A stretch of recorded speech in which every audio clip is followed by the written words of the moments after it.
What, you got nothing? No, go. You're live now. Who is it? You.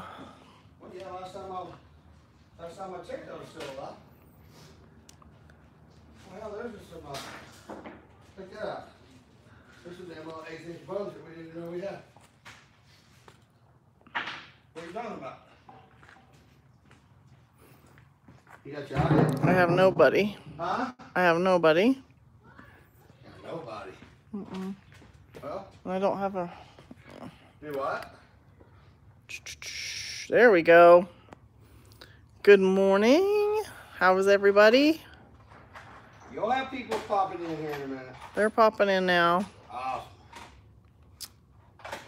So yesterday we drug this little 56 Vet out that James has had for several years. How long? Several, probably 8 at my best guess. Had a long time. It's kind of hard to see this thing, But getting one for how long? Remember? I don't. I've been wanting one of these cars since I was about 10, 11 years old. Good morning in Alabama. Good morning, Kyle. Hey, Tom. How are you? Thank you for tuning in to our live YouTube this morning. Hey, Derek. We are good. Huh? Whenever you're ready, when you start talking about it, you let me know. Yep, come on over. Wait, what? Come on over.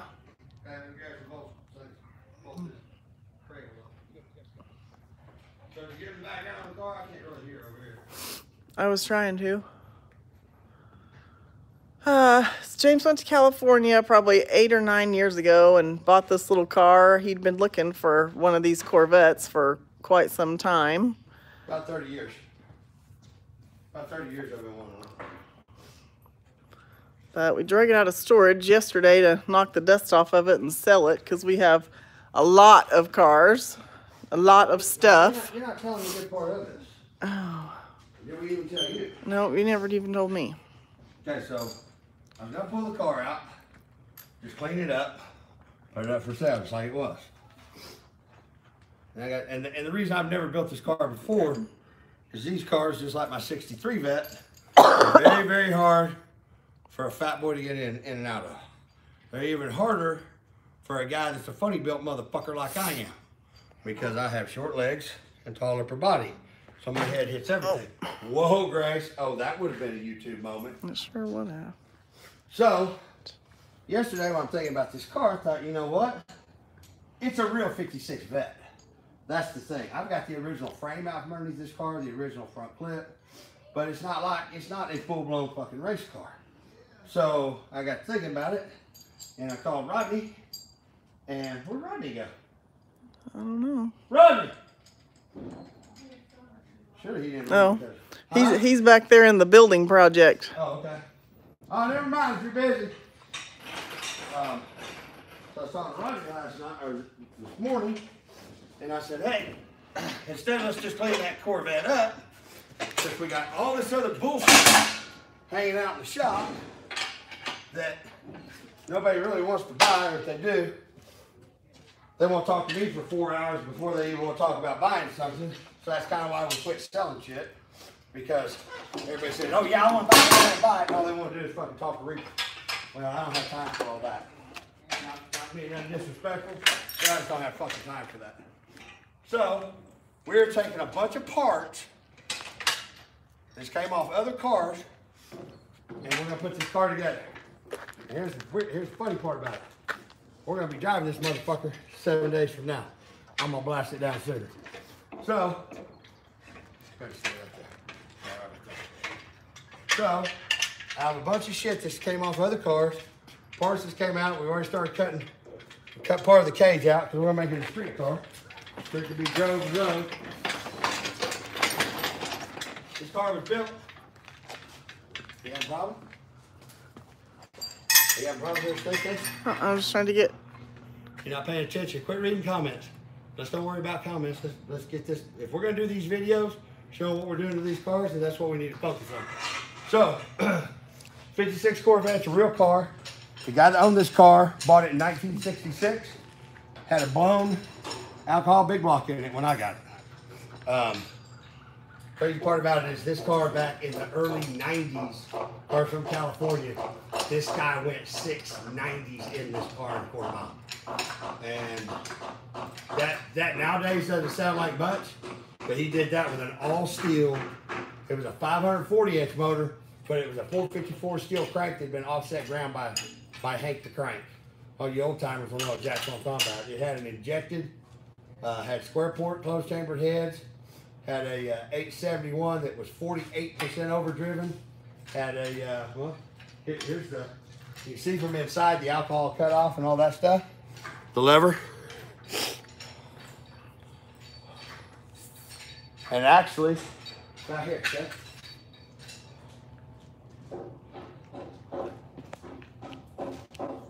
Where'd you go? Well, Fucking pissed me off. Here's all the alcohol stuff, the hat, and all the stuff that came off that car. It was 13.5 to 1 with an 871 blower, 44% overdriven on alcohol, and I believe he had already died when I bought this car. When I bought the car, I bought everything that was in his garage from his wife and his daughter. And him and his daughter were super, super tight. She grew up with this car. This car had multiple 427s and 4 speeds and straight axle. And it's a really, really cool car with a really badass history behind it. And I wanted to redo the car. I was actually going to redo this one for Stacy and the blue one for me. But the truth of the matter is, like I've told everybody on Facebook, we're slowing our lives down. So I'm gonna get rid of some of this stuff. I've had this car for what, 8, 10 years? yes. And I've never done anything with it. And the truth of the matter is, there'll be another 10, 20 years before I could ever build it the way I want it. So we're gonna take a whole bunch of parts. We're gonna shove parts. Just went and grabbed a TCI converter, which me being sponsored by Marty and all that. But this is all parts that I've got back on the shelf. And the plan is to ride this bitch and do a burnout down sooner, 7 days from now. You guys stay tuned. We'll do live feeds on it. We'll probably do some pre-recorded video stuff because there's no telling me and Rodney may be throwing shit at each other at some point in this fucking project. But the whole idea behind this car is to make it a street car, streetable, and blast it down the road in 7 days and it'd be up for sale for somebody to own it. Man, chances are, Stacey, Yeah, you good? Oh, yeah, here. Pretty good right now. Let me go ahead and move them out of our way. Yeah, it's a super heavy car too.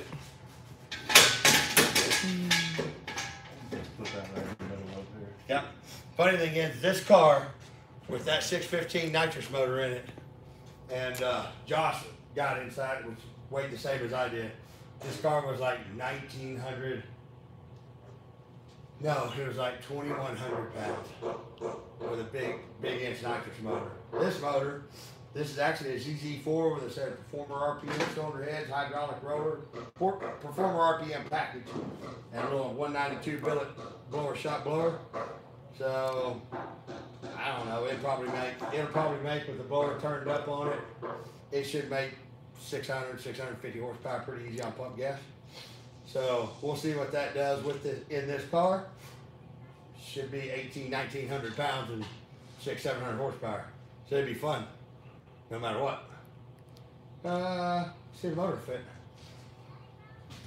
You still going or no? Sure, we'll go for a minute. Okay. Go until we set the motor down in it. Okay. Just trying to find places to stand. Hey, what was funny was a minute ago when I picked it up, Ronnie goes, "Damn, that thing's light." He seen me pick it up with both hands. Didn't even see me do the one hand deal. All right.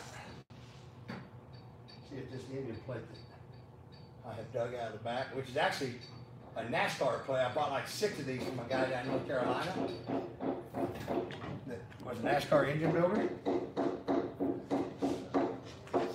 Know what you're doing back here on this back? You go down a little more.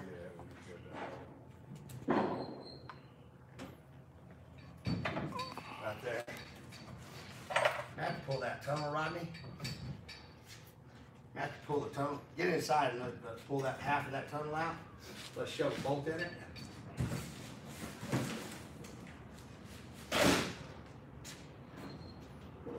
So it's gonna be an automatic or a stick? Got a power glide in it. I'm leaving the power glide in it. But boy, I did think about putting my 5-speed in it. Yeah, I go down high. Show the tin work and stuff in this car. This car was built. This guy built this car. It was a chassis engineering, chassis engineering out of California, not the one out of Florida. But he bought a chassis kit for this and a funny car team. Come back over here, the guys from Cali will dig this shit. Matter of fact, if anybody remembers this car, the guy's name was Rod Knox. You got a screwdriver and I'll pop this other side out? Yeah, there's one right out.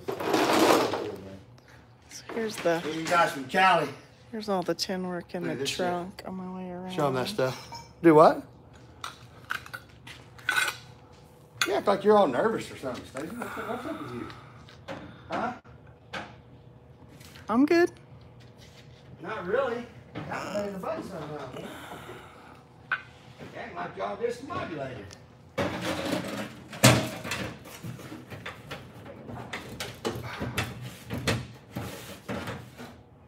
All right, now.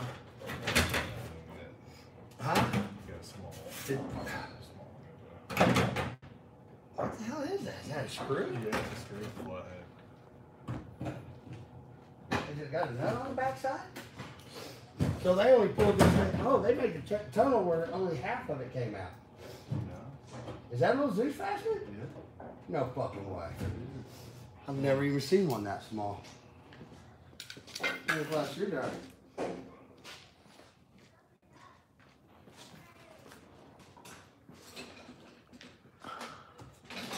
That's interesting.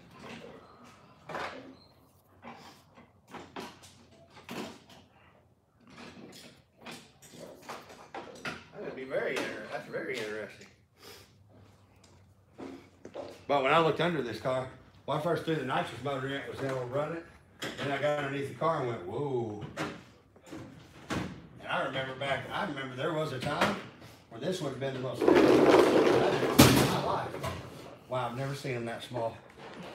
Look at that. It's like a little bitty tiny Zeus. Huh. I've never even seen one that small. Even the control box had. Is that what it had in it? It had small Zeus clips. They're not that. They were a little bigger than those, but it had small Zeus clips too. What's that say on it? These panels are nice. That's the thing. When they did this car, when he built this car, I guess he got a pretty good sized insurance settlement. And his daughter said he spent every dime of it building this car.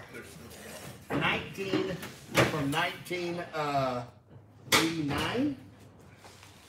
90? Come see us When he built this car, Stop. believe it or not, it was $80,000 he spent on this car.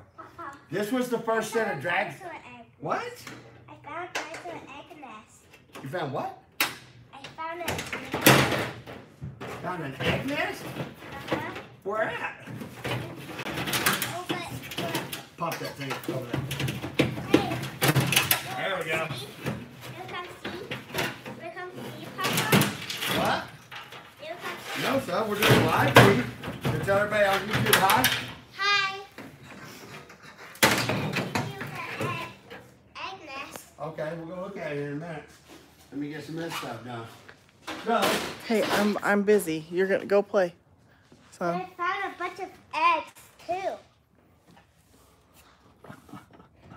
so From the metal on the Ronnie, cells. let's take this screwdriver and that Phillips screwdriver, or that other flat screwdriver. I thought I had two of them.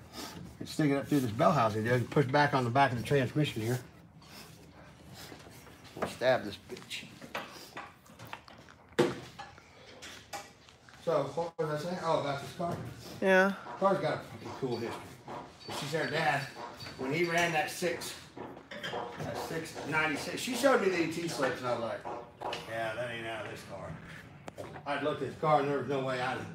I still to this day, honestly guys, wouldn't have believed it had I not fired this thing up but one time. Papa? Brandon, that's enough. You're being rude, son. Stand right there and don't say nothing until we're done, okay? Stay over there and watch the motor. Help me put the motor in. So, if I hadn't heard it run, Be honest, guy, put a bolt in it, right? To be honest, I would have never believed the car ran what it did. But when I fired it up, and then when we took the motor, it actually seized the blower up. Just get a couple long bell housing bolts. If you hold it back, I'll grab it. If you don't hold back on this, I'll line it up. But when I fired the thing up, this thing literally was bouncing off of the back tire.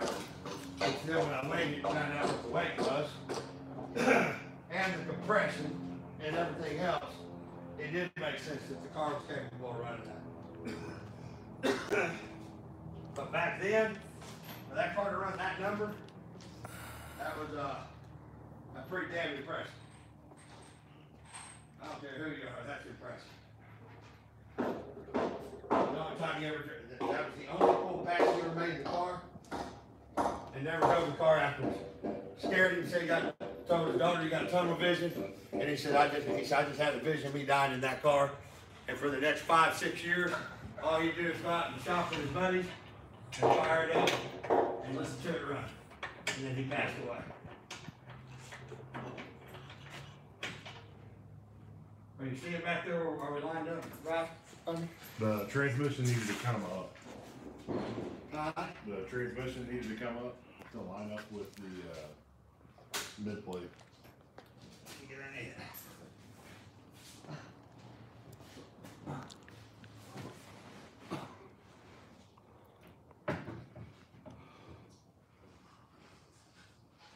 Now, you got the motor line, is the motor lining up? Yeah, the motor was lined up. It's in the pin. It's in the pin? Yeah, the motor's in on the pin.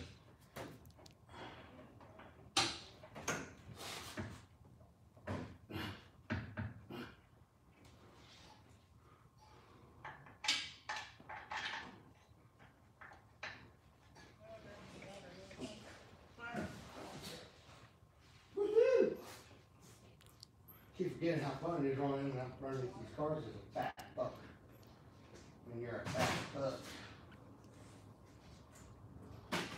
Number 38 socket. Alright, well. The 3/8 socket Let me was say, believe it or not, sweetie, this ain't my idea of putting the tools. I just throwing them all in there like this. That's crazy. Wow. Are you ready to end this? No. The motor's not buttoned up. Okay. When the motor's buttoned up, we'll end it. That's what I said I was gonna do, wasn't it? Is that, hey, Yeah. it doesn't matter if you lose your people. People are gonna watch it after the fact. I said as soon as we stabbed the motor. As soon as I run these bolts down, then it'll be stabbed, right?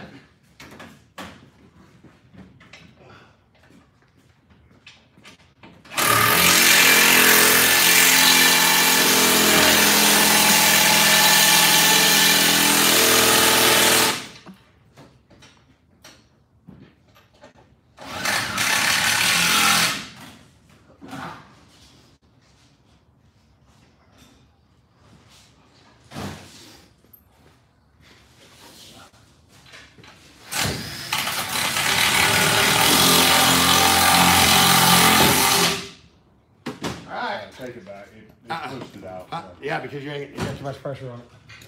You ain't got to line it up. All right, well, it's basically stabbed. So we'll see you on the next install of this thing. We're out. Now, Rodney, you can't